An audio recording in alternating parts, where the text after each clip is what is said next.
Hello friends, and welcome back to my channel. This is my annual plant murder video where I spill my tea and really expose myself as the plant murderer that I am and share with you all of the plants I have killed in the past year. This is not the first time I've done this video. I think I've done two previously, the last two Halloweens. And I've just gone through and shared all of the plants I've killed and how and why I think some of them have happened.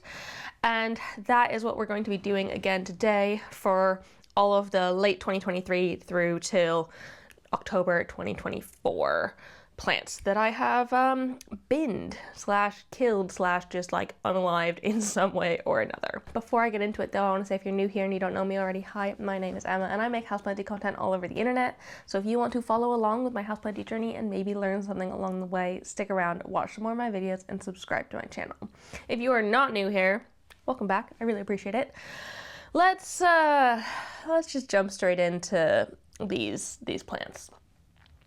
Some of them I have a bit of shame over, which is not surprising, honestly. And I don't know if I just didn't kill any plants in November, which does happen. I definitely have months go by where I don't kill a single plant, and November 2023 was one of them. I didn't kill a plant in this set of year until early December, and the first one is this Joseph's coat cactus, some sort of Opuntia that I got as a cutting and was doing really well for me. It was growing nicely for me for quite a while, and then suddenly it was just like, not gonna grow nice anymore. And it dehydrated itself, wilted over, and then when I tried to rehydrate it, which I feel like it's pretty easy to do with most plants, you just rehydrate them and they perk back up. This one just wasn't having it. I tried rehydrating it multiple times and it was just a no-go and just would not pick back up, which is really unfortunate because I did quite like the plant in its originality. I will, I think, try and find images of these plants in their glory or videos of these plants in their glory if I can, so we can remember them in fondness. If I have the content of them, I will try, but I probably won't with everyone. So I tried with this Joseph coat, but it just was not happy for me, and so it wilted and would not rehydrate.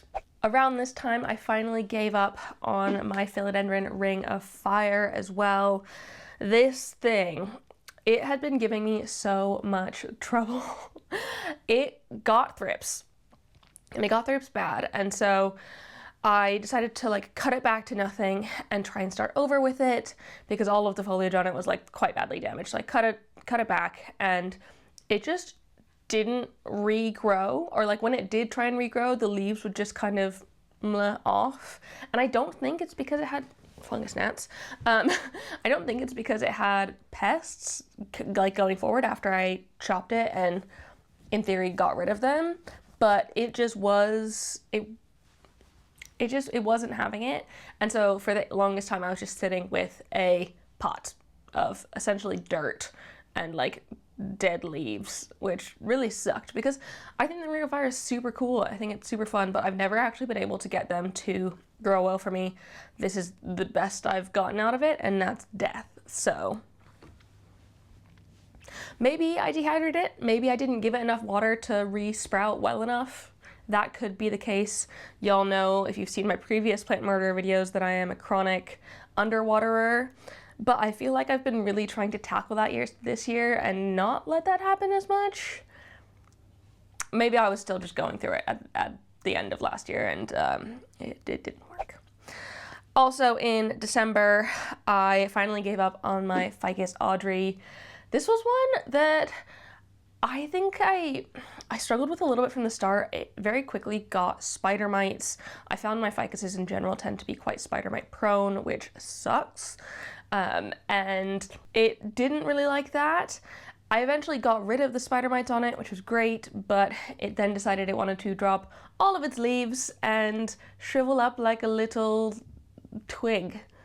And so I was just left with this like scraggly, leafless thing. And so I threw that in the trash. In January, after I came back from being away in the States for Christmas, the variegated Alocasia Frydek that I had gotten in, I think, my last haul of 2023, the like Black Friday one, I had transferred it to pond because that's how all of my Alocasias have grown well. I've not had any success with Alocasias outside of semi-hydro, and so I put it into semi-hydro, and this one just like was not having it. It was dropping leaves even before I went away, and so I kind of knew that it was gonna not do well while I was gone, and of course it didn't. I don't think I have a video of how it was at the end. It literally just looked like a pot of semi-hydro because there was nothing left to it. All of the leaves had melted and fallen off and just not worked. And I'm pretty positive this one isn't due to dehydration because it was in semi-hydro, it had a water reservoir, it had access to the water the whole time, and it wasn't like crisping up at all. It was just, the leaves were like, they just kept going. And I was like hoping that maybe it was just going into dormancy or something, or throwing a fit because I'd moved it into a new substrate, but unfortunately, that just wasn't the case. Eventually, the stem bit did rot as well, and so it was just straight to the bin with that one. I then had a period of time in like the rest of January and February where nothing really bad happened until in March, I was repotting my cacti into semi-hydro because I had a bunch that were in soil and I wanted to put them into semi-hydro because that is my preferred method of growing for cacti. And I discovered that this Echinopsis had root mealies. Bad. It was so gross. I really was not here for this root mealy situation. And so I probably could have tried to save it, but I just didn't care. I didn't care enough about this tiny little cactus that was just a bit like average looking to save it, and so that went straight into the bin. No, not even any trying for me, which I do feel a little bit bad about because but at the same time, if it was just going to continue giving me issues, better safe than sorry, right? I would much prefer to not have the root mealies in my home, and if I can throw them away, it makes them go away easier. I have this one down as just some Anthurium because I can tell it's an Anthurium, but I genuinely don't know what type of Anthurium it is. Maybe some sort of crystallinum or magnificum, maybe some sort of hybrid. All I know is that I'm pretty sure I forgot that this plant existed in my collection and underwatered it. You can see how crispy that leaf is. It is not hydrated in there, and it just went full raisin on me. Well, I mean, I did that to it. That one is a classic Emma underwatering dehydration one, which, I mean, is fair. I feel like so far we haven't really had that many issues with that in these plants, and so every once in a while, if I forget I have something, it's fine. I think it's because it's so small, and like all of the small plants I have, they can kind of just get lost behind other things if I'm not really paying attention, and I think this was just the case with this one, and it didn't work out. In July time, I accepted defeat on my Euphorbia Lactea Ghost that I had gotten in January as a rooted piece. It was doing quite well for me. Right when I got it, I put it into semi-hydro, like I do with all of my cacti and succulents. That's how they live in my home. Put it into semi-hydro, and for a while it was doing quite well. It wasn't growing, but it was fine. Something happened. I think maybe I overwatered it or I underwatered it, then watered it, and it was dry rot, then wet, so it got rotty. But it got rotty, so I chopped it to the point where it wasn't rotten anymore, and I had a nice chunk of it. I let that callus over for quite a long time, and I put it in some soil to root. And this is where I lost it because I put it in soil, but I put it in my cactus cabinet, which everything in there only gets watered once a month at most because it's in semi-hydro and it doesn't have a reservoir or anything. And so I'm pretty sure I just forgot to water this one, and because it hadn't rooted yet, it just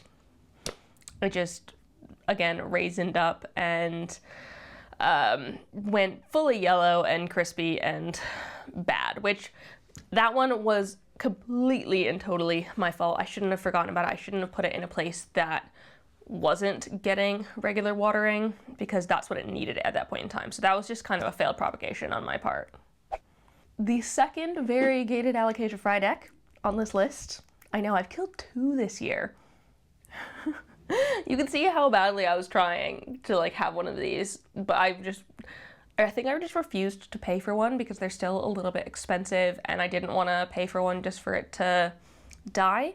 So this one I got from Claire in a trade because hers put out loads of corms, and then she gave me one. And this one, I had it in semi-hydro in my IKEA cabinet for a little while, and it was doing okay in there. It was producing new growth, but all of the leaves were fully white. And I have heard that with variegated Frydeks, that can happen with corms, where they grow a few leaves that are totally white and eventually they will get a green leaf or a dappled variegated leaf. It just wasn't happening with this one, so I thought maybe it was getting too high of light in the cabinet because it was getting like 12-15 hours a day, which is quite a lot, and that was causing it to be too white. So I moved it to a darker place / a place with higher humidity because I was hoping maybe that would help boost the growth as well. So it went straight into my pond box, which is basically 100% humidity and was not getting that much light. It just melted in there. I think it was too drastic of a change, and it just fully dissolved. And the leaves weren't growing in anyways, and so the leaves that it had, like the 1 or 2 tiny white leaves, just melted completely off, and it died. Luckily, I have been able to get some more mature cuttings, or not cuttings, I guess corms, because they've been like grown already. I've been able to get some more mature, grown variegated Frydeks at this point. I have 3 at the minute. At some point I will join them together, but I want them to like fully acclimate to my home before I put them into one plant, because I am so afraid of them dying. I've had so many variegated Alocasia Frydeks die on me that I just can't with them anymore. If any of these die, I'm gonna be so sad. But I'm hoping at this point, because they're slightly more mature, I can get them all to like work and be fine. So fingers crossed that I have figured out that by getting a more mature plant. But yeah, I killed 2 this year, which is...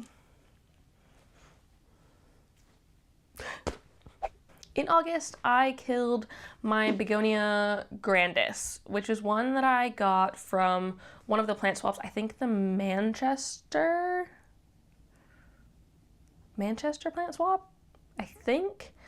It was one that was really cool. I quite liked it, but I think the soil that it was in when I got it, one, it was already quite wet when I got it, and I didn't change out that soil, and I think it was quite a dense soil, and so it held lots of the moisture. So I'm pretty sure it just stayed too wet and rotted that way. And then by the time I got to it in this little clip, it had dried out entirely. So it rotted and then dried out and crisped up and just wasn't working. I'm still figuring out begonias. I'm still getting the hang of them, especially ones like this one, which I think was a Rex type begonia, maybe. And so I think it was just, I'm still finding my feet with them, and I'm working on it, okay? I'm working on it, and luckily I have plenty of other begonias in my collection that are doing really well, but this one just wasn't happening. And then now in October this year, I have accepted several defeats of some plants. The first of which was this aloe vera, some sort of aloe. I don't know exactly what type, but this thing, it was one of the few plants in soil in my cactus cabinet. When I watered them, I think it stayed too wet and just rotted from the inside out. I think in general, I just shouldn't leave things in soil in my cactus cabinet. I have learned that now, and I no longer do that because they just end up rotting for some reason or another. It's either too wet or too dry or something doesn't work with it. For me, I need to be keeping them in this non-reservoired semi-hydro substrate in order for them to do really, really well for me. at least that's my case. I don't know if that's just, I don't know. All I know is that this one died, and it rotted from the inside out, and I no longer have it because it now lives in a landfill somewhere. This is a Hoya New Guinea ghost. It is one that I got as a cutting, probably in some sort of trade or something that my friend gave me or something, and I put it into my pond box in semi-hydro because people were telling me that Hoyas love semi-hydro. I think it was just a little bit too humid in there for it because it's like 100% humidity, and this thing just fully melted. It is a little bit sad, but I do have another Hoya New Guinea ghost, so I'm not that worried about it. But it is sad. Whenever you kill a plant, it's sad. So I no longer put Hoyas into the pond box because I know it's not going to work as well for them as I think it might. I also killed a couple other Alocasias that were in the office because there was a point where I knocked over a couple of these like corms that I had grown out that I was planning on giving away, trading, whatever. I knocked some of these over and their roots got exposed and I just didn't do anything about them. And I know that is something to be ashamed of, but I left the mess, I left the pond strewn everywhere, I left their roots out, and those just dried up and had a bad time. So I decided to put them in the bin and take them out of their misery. So those are dead, unfortunately, but I didn't film them before they died. Here's the mess that they were that I just left for, I think, a couple weeks without watering them or cleaning them up, just with roots exposed to the air. I promise I'm a good plant parent. I have quite a lot of plants that are actually happy and nice, but that's not what this video is about. And then I have two more things, but these are things that I actually am going to show you because I have them here in front of me. So the first one is this terrarium. I'm pretty positive that I have pretty much fully killed it. Maybe not fully entirely killed it, but I've killed it. At the very least, I killed all the springtails that were inside of it. But it's a bit of a weird one because it's a sealed terrarium. It's got this cork in here, so it wasn't getting any sort of air. And I thought because it was a sealed terrarium, it would stay moist, right? And it got like super duper moldy. I'll have to insert some B-roll. It got super duper moldy because it was really moist and there wasn't any airflow. But at the same time, it's also dried out entirely. So I don't really understand if I overwatered it or underwatered it. Either way, I have totally screwed this one. And all of the selaginella in there, or at least most of the selaginella in there, has gone off. And all of the little terrarium plants I had in there have gone off and just totally, I think they've dried up at this point, which I don't understand because in theory the water should have had nowhere to escape to. So I'm not 100% sure what's going on because it's also like moldy. So I don't know. I think I just need to accept defeat on this sort of terrarium and then maybe continue more either like sort of this way. That's hard to show. This way where I have like a single plant and I can view it really well, or I can use this as a sort of no drainage vessel and not use the cap instead. But essentially I'm just going to accept that this terrarium is dead, unfortunately.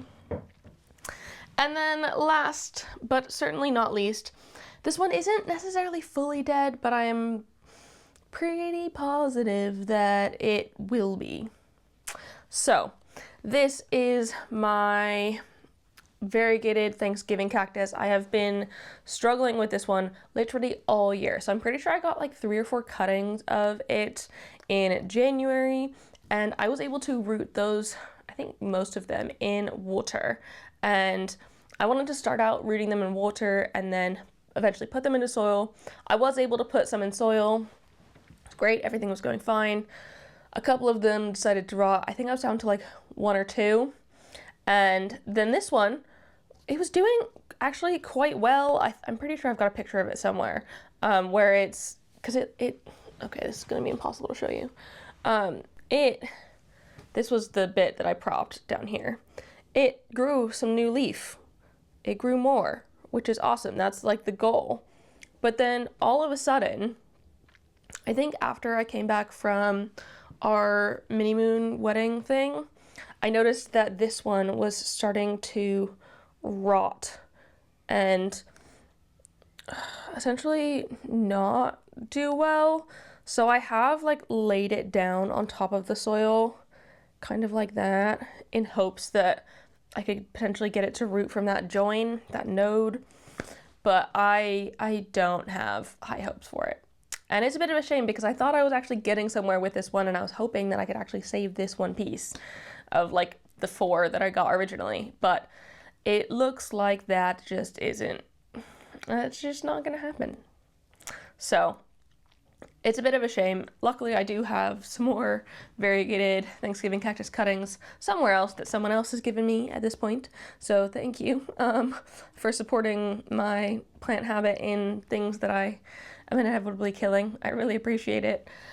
But I tried. I've worked really, really hard with this one, and even though it's not worked out, I have some that are working out that I literally just popped in the soil and are now growing. So like I don't understand. I don't understand, but it's okay. It's perfectly fine. It happens. And I think the main important thing to remember here is that it is absolutely 100% normal to kill plants. Especially when you have this many plants, the likelihood of you being able to keep every single one of them alive and not have any mistakes and not have any issues with propagation or anything is probably fairly low. And I figure that if I only lose 14 of them in a whole year, that is pretty good. There may be like 1 or 2 that I've completely forgot or like just binned without photographing or videoing because I didn't remember that I was doing that. I try my best, all right? So there might be a couple that I'm missing on here. If there are, I'm sorry. But it's absolutely okay to kill plants. It is very normal. It's part of the plant parent journey, and as long as you take it as a way to learn and try and be better in the future, that's what matters. And that's what I did. Last year when I was reflecting on these, I figured out that I was a chronic underwater, and that was why most of the plants in that video had died. Whereas this year, I feel like it was a pretty good mix of things. It wasn't just underwatering, which is good. I feel like I'm learning and getting better with things and figuring it out. Sorry, I'm looking at my notes here. I think it's just a good mix, but I have learned a few things this year. I should not have soil plants in my cactus cabinet because that does not work. When I knock plants over, I should deal with them, otherwise they might die. What else? And that variegated Frydeks are very, very fragile in their young states. So I should work on more mature ones, and then maybe one day I can figure out. Maybe one day I could figure out the babies, but for now, figure out how to get the adults to grow well first and then move on to the babies. So yeah, that is it. That is all of the plants that I have murdered this year. It happens to the best of us. I don't feel guilty about most of these. It's just something that happens, and it's good to share these things and not be ashamed of it because it's absolutely fine. So thank you so much for watching. Before I sign off though, I want to say a huge thank you to the newest member of my Good Growing fam over on Patreon, Ravi. Thanks for joining, I really appreciate it. I hope you love it over there. If anyone else is interested in joining, it is about £3 a month, and for that you get everything. You could think about it as buying me a cup of coffee or running one of my grow lights for a month, because that's how much it costs for me to run one grow light each month, which I think is a pretty good deal. So if you want to help grow my collection, join over on Patreon. For that price, you get everything from bonus content, live chats, polls, access to our Discord, and all of the fun things. So that's there if you want it, but absolutely no pressure if that is not your thing. So yeah, thanks again for watching. I really appreciate it. If you like this video, please give it a thumbs up down below and leave a comment on other houseplanting things you'd like me to talk about in the future. And don't forget to keep growing and subscribe to my channel. Bye!